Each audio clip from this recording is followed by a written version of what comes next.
शिवसेना आणि राष्ट्रवादी काँग्रेस फुटल्यामुळे महायुतीत आमदारांची भाऊगर्दी जमली होती। फुटलेल्या दोन्ही गटाचे आमदार आणि इतर मित्रपक्षांचे आमदार मिळून महायुतीच्या आमदारांचा आकडा तब्बल 202 पर्यंत गेला होता। आता विधानसभा निवडणुकीत इतक्या आमदारांची सेटलमेंट करण्याचं मोठं आव्हान महायुतीसमोर होतं। कोणत्या पक्षाला किती जागा मिळणार याबाबत वेगवेगळे अंदाज लावले जात होते। शिंदे गट आणि अजित पवार गटाकडून जास्तीत जास्त जागांवर दावा सांगितला जात होता। एकनाथ शिंदे 100 जागांवर अडून बसले होते, तर अजित पवार देखील 80च्या आसपास जागा मिळवण्यासाठी फील्डिंग लावत होते। या दोन्ही पक्षांना सन्मानजनक जागा देणं आणि भाजपमधल्या इच्छुकांना संधी देणं असं दुहेरी आव्हान भाजपसमोर होतं। त्यामुळे भाजपला यंदा 120 ते 130 पेक्षा कमी जागा लढवाव्या लागतील असा अंदाज होता। मात्र भाजपनं जागा वाटपात फारशी तडजोड केल्याचं दिसत नाहीये। मागच्या निवडणुकीमध्ये भाजप शिवसेना अशा केवळ 2 पक्षांची युती असताना भाजपने 164 जागा लढवल्या होत्या। आता 3 पक्षांची युती असताना देखील भाजप 148 जागा लढवतोय। म्हणजे 2019च्या तुलनेत भाजपच्या 16 जागा मायनस झाल्या। असं असलं तरी भाजपनं आपल्या पक्षाचे तब्बल 19 इच्छुक उमेदवार शिंदे गट आणि अजित पवार गटात पेरलेत। महायुतीच्या सूत्रानुसार ज्या जागा भाजपच्या वाट्याला येणार नाहीत अशा जागांवर भाजपनं आपल्या लोकांना शिंदे गट आणि अजित पवार गटात पेरले। त्यांना धनुष्यबाण आणि घड्याळ चिन्हावर निवडणूक लढण्याची संधी मिळवून दिली। त्यामुळे कागदावर शिंदे गट 78 जागा लढवत असली तरी यात तब्बल 13 उमेदवार असे आहेत जे मूळचे भाजपचे, तर अजित पवार गटात 51 उमेदवारांपैकी 6 उमेदवार भाजपचे आहेत। एकूणच भाजप 148 जागा लढवत असली तरी इतर 19 उमेदवारांना भाजपनं आपल्या मित्रपक्षांमध्ये ऍडजस्ट केले। थोडक्यात जागा वाटपात भाजपनं डाव मारलाच आहे। शिवाय बंडखोरी होण्याची शक्यता असणाऱ्या 19 उमेदवारांना शिंदे गट आणि अजित पवार गटात पेरले। आता हे उमेदवार नक्की कोण आहेत, भाजपनं त्यांना शिंदे गट आणि अजित पवार गटात कसं पेरले पाहूया त्या व्हिडिओच्या माध्यमातून। नमस्कार, मी नम्रता आणि तुम्ही बघताय बोलभिडू। सुरुवात करूयात शिंदे गटापासून। शिंदे गटात भाजपने एकूण 14 उमेदवार पेरलेत। यातला पहिला उमेदवार म्हणजे राजेंद्र गावित। राजेंद्र गावित हे भाजपच्या तिकिटावर पालघरमधून निवडणूक लढण्यास इच्छुक होते, पण महायुतीमध्ये ही जागा शिंदे गटाला सुटली। इथं शिंदे गटाकडून विद्यमान आमदार श्रीनिवास वनगा इच्छुक होते। वनगा यांनी बंडखोरीत शिंदेंना साथ दिली होती, त्यामुळे त्यांना पुन्हा रिपीट केलं जाईल अशी शक्यता होती। मात्र इथं वनगा यांचं तिकीट कापून शिंदेंनी धनुष्यबाण चिन्हावर राजेंद्र गावित यांना संधी दिली। त्यांच्या समोर ठाकरे गटाच्या जयेंद्र दुबळा यांचं आव्हान असणार आहे। भाजपनं शिंदे गटात पेरलेला दुसरा उमेदवार म्हणजे निलेश राणे। माजी खासदार निलेश राणे भाजपच्या तिकिटावर कुडाळमधून निवडणूक लढण्यास इच्छुक होते, पण एकाच घरात 3 तिकीट दिल्यास भाजपवर घराणेशाहीचा आरोप होऊ शकतो अशी शक्यता होती। नारायण राणे, नितेश राणे यांच्यानंतर निलेश राणेंना कमळाच्या चिन्हावर संधी देणं भाजपच्या अंगलट येणार होतं। हा मुद्दा भाजपवर बॅकफायर झाला असता। ही बाब लक्षात घेऊन भाजपनंच निलेश राणेंना शिंदे गटात पेरल्याची चर्चा आहे। निलेश राणेंना कुडाळचे विद्यमान आमदार वैभव नाईक यांच्याशी 2 हात करावे लागणार आहेत। तिसरा उमेदवार विलास तरे। विलास तरे हे बोईसरचे 2 टर्मचे माजी आमदार आहेत।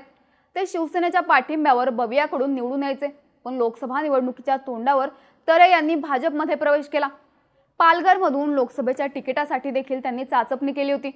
मात्र भाजपनं इथून हेमंत सावरा यांना तिकीट दिलं, तेव्हा विलास तरे यांचं राजकीय पुनर्वसन केलं जाईल असा शब्द भाजपकडून दिल्याचं सांगितलं जातं।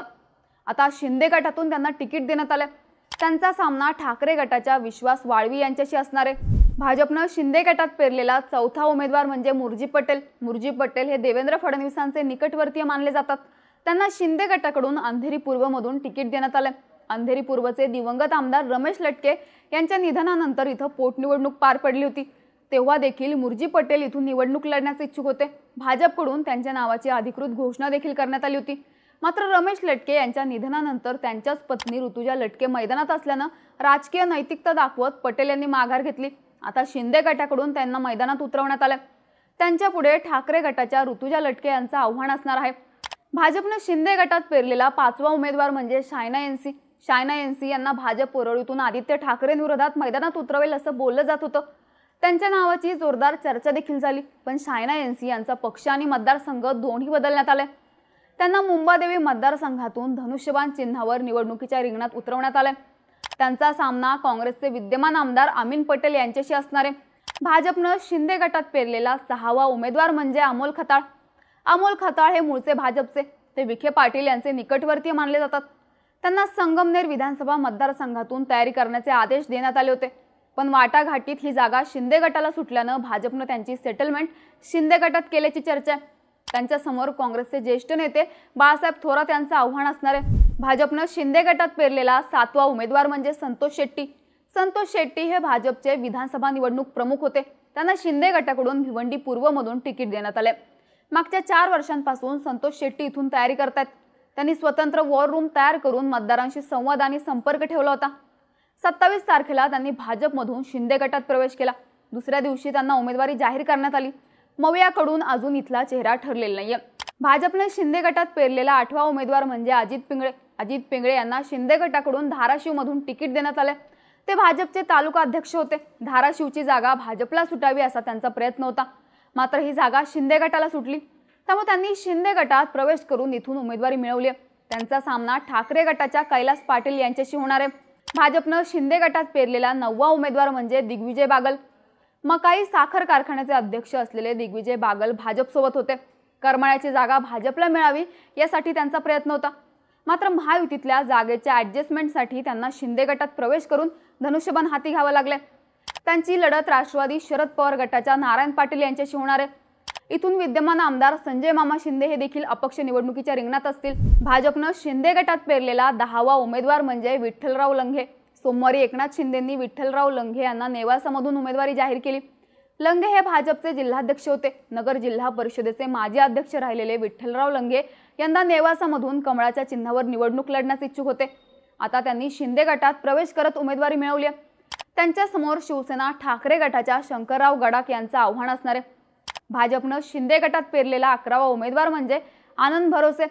परभणी जिल्हा मध्यवर्ती बँक आणि कृषी उत्पन्न बाजार समितीचे संचालक असलेले आनंद भरोसे कमळाच्या चिन्हावर निवडणूक लढवण्यास इच्छुक होते. 2014 साली त्यांनी कमळ चिन्हावर निवडणूक लढवली होती. आता भाजपनं त्यांची सेटलमेंट शिंदे गटात केल्याचं सांगितलं जात आहे. 27 तारखेला आनंद भरोसे यांनी शिंदे गटात प्रवेश केल्यानंतर दुसऱ्याच दिवशी त्यांना उमेदवारी जाहीर करण्यात आली.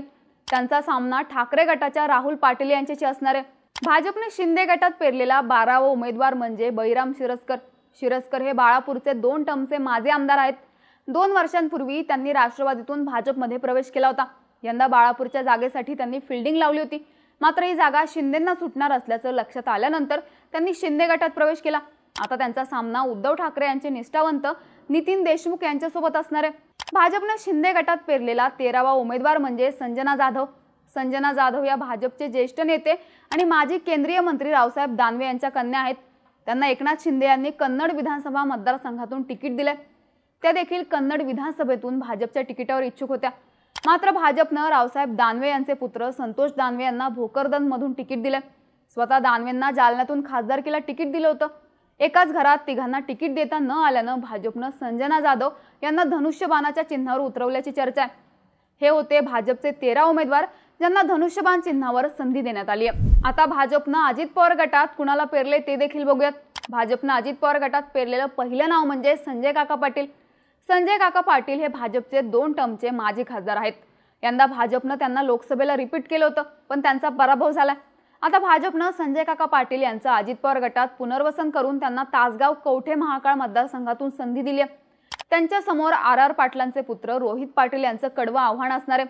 भाजपनं अजित पवार गटात पेरलेला दुसरा उमेदवार म्हणजे प्रतापराव पाटील चिखलीकर. चिखलीकर हे देखील भाजपचे माजी खासदार आहेत. नांदेडमधून त्यांना भाजपनं पुन्हा संधी दिली होती, पण काँग्रेसच्या वसंतराव चव्हाण यांनी त्यांचा पराभव केला. त्यांचा सामना शेकापचे विद्यमान आमदार श्यामसुंदर शिंदे आणि ठाकरे गटाच्या एकनाथ पवार यांच्यासोबत असणार आहे. भाजपनं अजित पवार गटात पेरलेला तिसरा उमेदवार म्हणजे राजकुमार बडोले. राजकुमार बडोले हे अर्जुनी मोरगावचे 2 टर्मचे माजी आमदार आहेत. दोन्ही वेळा त्यांनी भाजपच्या तिकिटावर निवडणूक जिंकली होती. ते देवेंद्र फडणवीसांचे निकटवर्तीय देखील समजले जातात. यंदा देखील त्यांनी या जागेसाठी मोर्चेबांधणी केली होती. मात्र इथं विद्यमान आमदार अजित पवार गटाचा असल्यानं महायुतीत ही जागा अजित पवारांना सुटली. त्यामुळे भाजपनं बडोले यांची सेटलमेंट अजित पवार गटात केल्याची चर्चा आहे. विद्यमान आमदार मनोहर चंद्रिकापुरे यांचं तिकीट कापून बडोले यांना संधी देण्यात आली आहे. इथं काँग्रेसकडून दिलीप बनसोडे यांना तिकीट देण्यात आलं. भाजपनं अजित पवार गटात पेरलेला 4था उमेदवार म्हणजे भरत गावित. अजित पवार गटानं गावित यांना नवापूर विधानसभा मतदारसंघातून मैदानात उतरवले. 2019 मध्ये भरत गावित नवापूरमध्ये भाजपच्या तिकिटावर निवडणूक लढले होते. आता त्यांना घड्याळ चिन्हावर संधी देण्यात आली आहे. त्यांची लढत काँग्रेसच्या शिरीष कुमार नाईक यांच्यासोबत असणार आहे. भाजपनं अजित पवार गटात पेरलेला 5वा उमेदवार म्हणजे निशिकांत भोसले. भाजपचे सांगलीचे जिल्हाध्यक्ष असलेल्या निशिकांत भोसले यांना अजित पवारांनी इस्लामपूर मतदारसंघातून तिकीट दिले. मागच्या निवडणुकीत भोसले यांनी जयंत पाटलांविरोधात अपक्ष लढत दिली होती. पण त्यांचा मोठ्या मताधिक्यानं पराभव झाला होता। त्यानंतर त्यांनी भाजपमध्ये प्रवेश करत जिल्हाध्यक्ष पद मिळवलं होतं। आता भाजपनं त्यांना अजित पवार गटातून संधी दिल्याचं बोललं जातंय।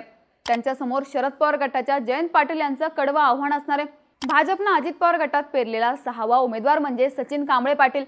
फलटणमधून अजित पवार गटानं सचिन पाटील यांना संधी दिली आहे। ते मूळचे भाजपचे असून भाजपनं त्यांच्याकडे फलटण विधानसभा मतदारसंघ प्रमुख पदाची जबाबदारी दिली होती।